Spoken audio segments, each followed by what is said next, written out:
ఆదివాసీలకు వెనుకబడిన బలహీన వర్గాల కోసం సంక్షేమాన్ని అభివృద్ధి ఫలాలను అందించాలని ఈనాడు మా ప్రభుత్వము చిత్తశుద్ధితో ప్రయత్నం చేస్తుంది. ఆర్థిక సమస్యలు ఉన్నాయి. రిటైర్మెంట్ ఉద్యోగస్తుల బెనిఫిట్స్ ఇవ్వడానికి కూడా ఖజానా ఖాళీగా ఉంది. ప్రతి నెల 1000 మంది ఉద్యోగులు ఈరోజు యావరేజ్గా రిటైర్ అవుతున్నారు. ఒక ప్రభుత్వ ఉద్యోగి రిటైర్ అవుతున్నాడంటే రిటైర్మెంట్ బెనిఫిట్స్ 1 కోటి రూపాయలు దాదాపుగా చెల్లించాల్సిన పరిస్థితి. ఒక నెలలో 1000 మంది రిటైర్ అవుతే నెలకు 1000 కోట్లు రిటైర్డ్ ఉద్యోగస్తులకు రిటైర్మెంట్ బెనిఫిట్స్ ఇవ్వాల్సిన ఆర్థిక భారము ఉన్నా ఏదో ఒక రకంగా సమన్వయం చేసుకొని ఈ ప్రభుత్వాన్ని ముందుకు నడిపిస్తున్నాం. ఈరోజు ప్రజలు, వ్యాపారస్తులు ప్రభుత్వానికి కట్టాల్సిన పన్నులు వసూలు చేయాల్సిన బాధ్యత, ప్రభుత్వం యొక్క ఆర్థిక పరిస్థితిని మెరుగుపరిచే బాధ్యత మీ చేతుల్లో ఉంది. మీరు పన్నులు సక్రమంగా వసూలు చేసి అక్రమార్కుల పట్ల కఠినంగా వ్యవహరించి ఖజానాను నింపితే అది తిరిగి పేదల సంక్షేమానికే ఖర్చు పెట్టే ఈ ప్రభుత్వం ఈరోజు అధికారంలో ఉంది. మీరు కష్టపడితే 10 మంది పేదలకు మేలు జరుగుతుంది. మీరు చిత్తశుద్ధితో పని చేస్తే 10 మందికి సహాయం అందుతుందని చెప్పి నేను ఈ సందర్భంగా నా ఉద్యోగ మిత్రులకు నేను తెలియజేయదలుచుకున్నా. అదేవిధంగా ఒకనాడు జాగీర్దారులు, జమీందారులు, భూస్వాముల దగ్గర వేలాది ఎకరాల భూములు ఉండే. ఆనాడు పివి నరసింహారావు గారు అగ్రికల్చర్ సీలింగ్ యాక్ట్ తీసుకొచ్చి దాదాపుగా 25 లక్షల ఎకరాల భూములను అసైన్మెంట్ పట్టాల పేరు మీద పేదలకు పంచిపెట్టారు.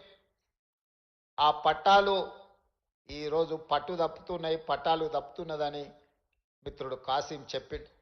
తప్పకుండా ఈ ప్రభుత్వం దానికి శాశ్వతమైన పరిష్కారాన్ని అందించడానికి అన్ని రకాల ప్రయత్నం చేస్తుంది. ఇక భవిష్యత్తు గురించి ఆలోచన చేస్తే ఈ ప్రభుత్వం దగ్గర భూమి లేదు పంచడానికి. నేను ఉస్మానియా యూనివర్సిటీలో చెప్పిన, వివిధ వేదికల్లో చెప్తున్న, ఈ రోజు కూడా మీ ముందు నేను చెప్పదలుచుకున్నా. పంచడానికి ప్రభుత్వం దగ్గర భూములు లేవు. ప్రభుత్వం దగ్గర ఆర్థిక వెసులుబాటు పరిమితమైంది. మరి జాతి ఏమో ఇంకా వెనుకబడి ఉంది. జాతిని ముందుకు నడిపించాలి అనంటే ఈ జాతి భవిష్యత్ తరాలలో ఈ దరిద్రాన్ని అనుభవించకూడదు. దారిద్ర్య రేఖ నుంచి ముందుకు రావాలి అనంటే ఈ జాతికి చదువునివ్వాలన్నదే నా లక్ష్యం.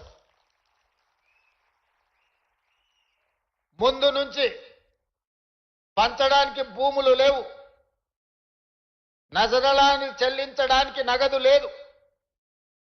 కానీ మిమ్మల్ని చదివించడం ద్వారా, మీలో చైతన్యం నింపడం ద్వారా ఈ సమాజంలో మిమ్మల్ని ప్రయోజకులను మార్చడానికి ఈరోజు విద్యాశాఖ నా దగ్గర పెట్టుకొని దాన్ని ప్రక్షాళన చేసి విద్య గ్రామాలకు చేరింది, విద్య తండాలకు చేరింది, గూడాలకు చేరింది. విద్య చేరింది కానీ నాణ్యమైన విద్య ఈరోజు అందడం లేదు. అందుకే నాణ్యమైన విద్య కోసం ఈరోజు ప్రత్యేకమైన ప్రణాళికలు ఈరోజు మా ప్రభుత్వం రచిస్తుంది.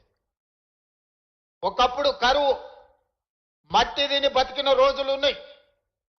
మొట్టమొదటి ప్రధానమంత్రి ఎడ్యుకేషన్ అండ్ ఇరిగేషన్ ప్రాధాన్యత తీసుకొని దేశాన్ని అభివృద్ధి పదం వైపు నడిపించినప్పుడు ఈ దేశంలో అన్ని ప్రాంతాలకు విద్య చేరింది. ప్రతి వాడికి భోజనం అందే పరిస్థితి వచ్చింది, కానీ అందులో న్యూట్రిషన్ ఫుడ్ లేదు. అందుకే ప్రభుత్వ హాస్టళ్లలో ఈరోజు మనము భోజన ధరలు పెంచి, అదేవిధంగా కాస్మెటిక్ ఛార్జెస్ పెంచి, మెస్ ఛార్జెస్ పెంచి నాణ్యమైన భోజనం పెట్టండి.